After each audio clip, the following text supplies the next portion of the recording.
Shalom, shalom, peuple de Dieu. Que le Seigneur nous bénisse. Et que le Seigneur nous bénisse abondamment. C'est une joie toujours de parler de sa part. De transmettre la pensée du Seigneur. L'évangile est une puissance. Paul dit qu'il n'a pas honte de l'évangile parce que c'est une puissance de l'Éternel. Nous aussi, nous n'avons pas honte. Parce que le Seigneur réside dans sa parole. Tout est fait par sa parole. Et rien ne s'est fait en dehors de sa parole. Nous continuons toujours l'enseignement, la parabole du bon samaritain, où l'idée maîtresse est de savoir qui est notre prochain. Est-ce celui qui est de la même communauté que moi? Est-ce celui qui est la même croyance, le même Dieu, la même pratique, la même nationalité? Est-ce celui-là mon prochain? En posant la question à Jésus de Nazareth, qui est mon prochain? Jésus invite chaque auditeur à se tourner vers l'intérieur, à réfléchir à son propre comportement. Quand il dit ceci, c'est comme s'il mettait en avant le lévite et le prêtre, les personnes qui devaient manifester la compassion et l'amour au premier rang. C'est ceux-là qui ont vu un brigand et sont passés à côté. Mais c'est quoi l'amour? C'est quoi la compassion? On prêche ces deux doctrines, sinon ces deux thèmes la plupart du temps. Mais on ne met pas cela en pratique. Or, l'Éternel nous reconnaît parce que nous mettons en pratique sa parole. Parce qu'il tient à sa parole. Le Seigneur nous appelle à réfléchir sur notre comportement. Et cette inversion de perspective encourage chacun d'entre nous à être actif dans son engagement envers autrui. Au lieu de nous contenter d'identifier passivement ce qui nécessite l'aide. L'aide est-elle conditionnée? L'amour et l'aide, la compassion, sont-elles des choses qui sont conditionnées alors que nous devons faire des choses de façon désintéressée? Ce n'est pas parce que la personne est d'une autre identité, d'une autre nationalité, d'une autre tribu, qui n'adore pas le même Dieu que nous. Est-ce que nous devons éviter cette personne? Le Seigneur aime tout le monde, que ce soit catholique ou païen, que ce soit protestant, évangélique ou de quelque dénomination que ce soit. Le Seigneur aime tout le monde. Il ne fait d'acception à personne. Il nous appartient, comme il le dit, de faire un retour sur nous-mêmes afin de savoir et de pouvoir identifier les choses. L'aide que nous devons apporter est-il conditionné?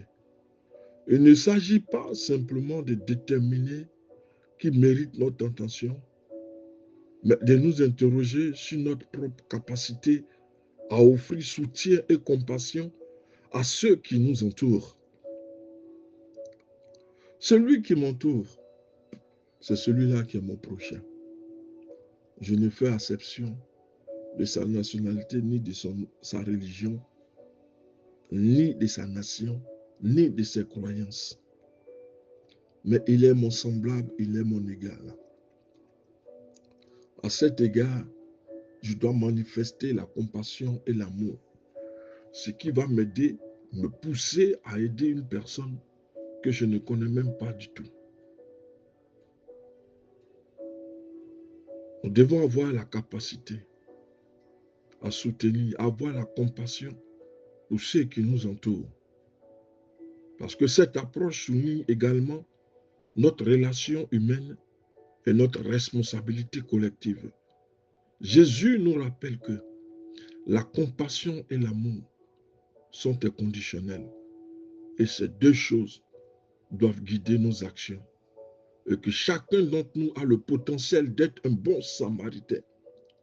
Le bon samaritain ne regarde pas la religion, mais à l'être humain, à la relation que j'entretiens dans la société humaine.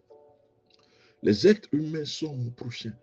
Ce n'est pas forcément le musulman, le chrétien, le pentecôtiste. Ce n'est pas seulement ceux-là qui sont mes frères.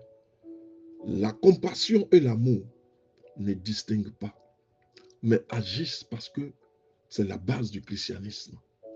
On ne regarde pas à ce que l'autre est, mais on a la compassion et l'amour. Et c'est cela qui doit guider notre action. Et chacun d'entre nous a le potentiel d'être un samaritain. En passant d'une attitude de jugement à une attitude de service, nous deviendrons de bons samaritains. Nos actes seront guidés par l'amour et la compassion. La haine ou le choix n'ont pas sa place. Mais je vois un homme comme mon semblable, comme mon prochain. Si je peux lui apporter une aide, alors je le fais. Nous devons sortir des préjugés des jugements. Nous devons avoir une attitude de service.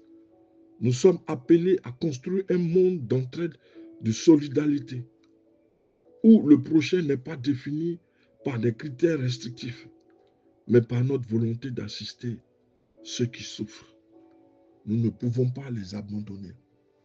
L'amour et la compassion rejettent l'abandon et la haine, rejettent la sorcellerie et les médisances. Il n'y a que des paroles de bénédiction qui doivent sortir de notre bouche. Nous sommes appelés à construire un monde où l'entraide et la solidarité prévalent, où le prochain n'est pas défini par des critères restrictifs, mais par notre volonté d'assister ceux qui souffrent. La parabole du bon samaritain nous invite à élargir notre vision de l'amour, du service, à embrasser une attitude de solidarité envers tous, à agir de manière active dans notre entourage. Nous ne sommes appelés à faire aucune acception de personne. Si nous avons la capacité, la volonté de pouvoir aider, nous devons le faire sans attendre rien en retour. Au contraire, la seule satisfaction que nous aurons, c'est qu'en posant un acte, nous avons sauvé une vie. Une vie est sauvée grâce à l'acte que nous avons posé. Vous l'inscrire dans le corps du Christ. La haine et la vengeance, la colère, ce sont des choses qui n'ont pas de place. Mon prochain, c'est celui qui est semblable à moi. Si je peux l'aider, alors je peux me manifester.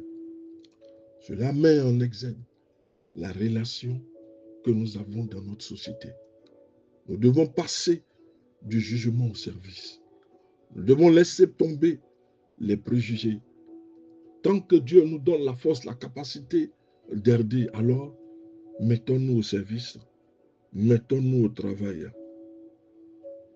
En adoptant cette perspective, nous faisons du monde un lieu beaucoup plus humain, un lieu fraternel, un lieu de bienveillance, où chacun peut trouver du soutien, peu importe son origine, ses croyances, son statut social. Dès lors, il s'agit d'incarner le commandement d'amour sans condition, ce qui est l'essence même de la religion. L'amour, la compassion caractérisent la religion. L'amour est au centre de tout. Malheureux est de constater que dans certaines églises, il y a des haines, il y a des dissensions, il y a des divisions. Les sœurs, les frères se rejettent. Il y a la haine. Mais où est passée la parole, le commandement de Dieu? Où avons-nous mis la parole de Dieu? Au contraire, nous devons la mettre en pratique. Lorsque nous arrivons dans une église, l'amour, la joie, la compassion doit nous animer. Ce qui dicte notre service.